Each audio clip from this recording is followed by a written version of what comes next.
If you're a heat and air machine technician or even a salesperson, what are some of the questions you should be asking in a job interview about your pay plan and why does it matter? This is a fantastic question. I'm Scott Sylvan Bell, coming to you live for HVAC Technician Sales Secrets on a perfect day to talk about sales and business and a fantastic day to talk about you. I'm coming to you live from Sacramento. So you're looking for a new job. Cool. You're doing some interviews. Fantastic. So you're looking at the comp plan and you're like, oh, comp plan's cool. And then you get to the point where it's like bonuses. Well, one of the things that you could ask and you could talk about is how often do the people on the team meet bonus structure? And the reason why this becomes a super importante question is sometimes they never do. And I will share with you, there are a lot of fantastic business owners and operators. There's some amazing ones. And occasionally, there's one that likes to play games. And so what happens is some of the bonus structures out there, there's no way that anybody ever achieves them, right? You look at it and you're like, that is a far reach.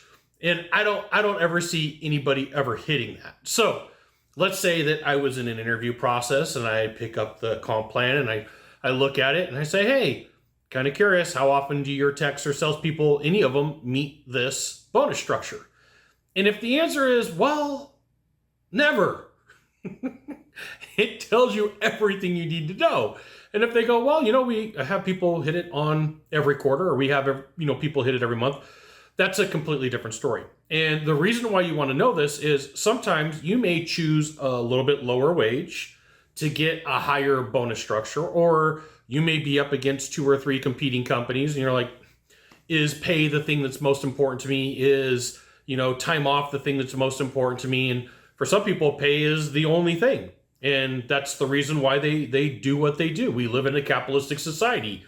Get over it, right? It's about the point where homeowners chime in like, it shouldn't be that technicians sell stuff. Yeah, they should, right? That's just, it's part of what we do.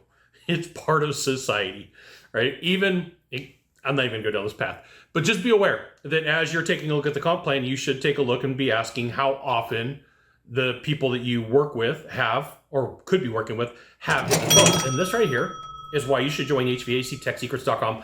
I'll give you the goods, not in the Facebook group, not a YouTube channel. It is an email publication, right? Send out 2 emails a week. Sometimes I sell stuff, sometimes I don't.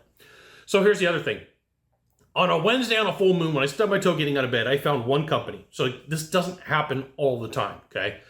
Where the owner, what they would do is as they would get closer to the end of the quarter, they would move sales around so nobody would hit the bonus. So in an instance like that, once again, I'm not saying this was like 1 out of 1,000. This is 1 out of 1,000. So this is going to crazy town saying one owner out of 1,000 really put down this game that they would make it impossible to reach bonuses.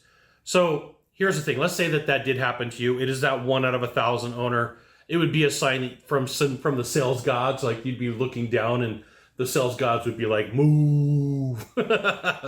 So I will share with you, most owners are really genuine, cool people that want to give you the best, get the best. They don't really typically play games like that, but be aware that 1 time out of 1,000, I've seen this. So you want to know that you can reach those goals, you can reach those bonuses, that they are capable of being done. One last thing on this. The more, if this happens, then that happens. If this happens, then that happens. The more that there is in a comp plan, the less of a chance of you hitting it. Like as you go through, most comp plans, especially like here in California, they're supposed to be detailed enough that like they give examples. Here's how this works. Here's how this breaks down. Let's say that you sell this much. This is what your bonus would be. If that's not in there, you should ask about it. You should say, hey, why don't we do a couple of examples? Why don't we take a look and say, how would this work? What's going on here? Remember, a job interview is not just them interviewing you. It's you saying, why should I work here? Is it a good culture? Do you give me the training I need? Is the truck, newer than a 2000, a 2020? I don't know what's important to you, right? Remember, you should have your list of like what's important to me about a company so you can compare it. And just at the end of the day, sometimes companies are not a good fit, right? They may have the best reputation. They may have a good structure to the organization, but the comp plan may be garbage. They may look at a company and they have a good comp plan, but the community inside the company, the culture sucks. Your view of a company is going to be different than my view of a company. In the conversation down below, leave one thing that you would look for in a company when it comes to you moving and changing. Besides that, you got one of three things to do from here. Just one of three. Find the subscribe button, click on it. Every time I send a video, you get an update. 2, hit follow. 3, you know what you got to do. Share this video with a friend. We'll see you soon. Thanks for watching.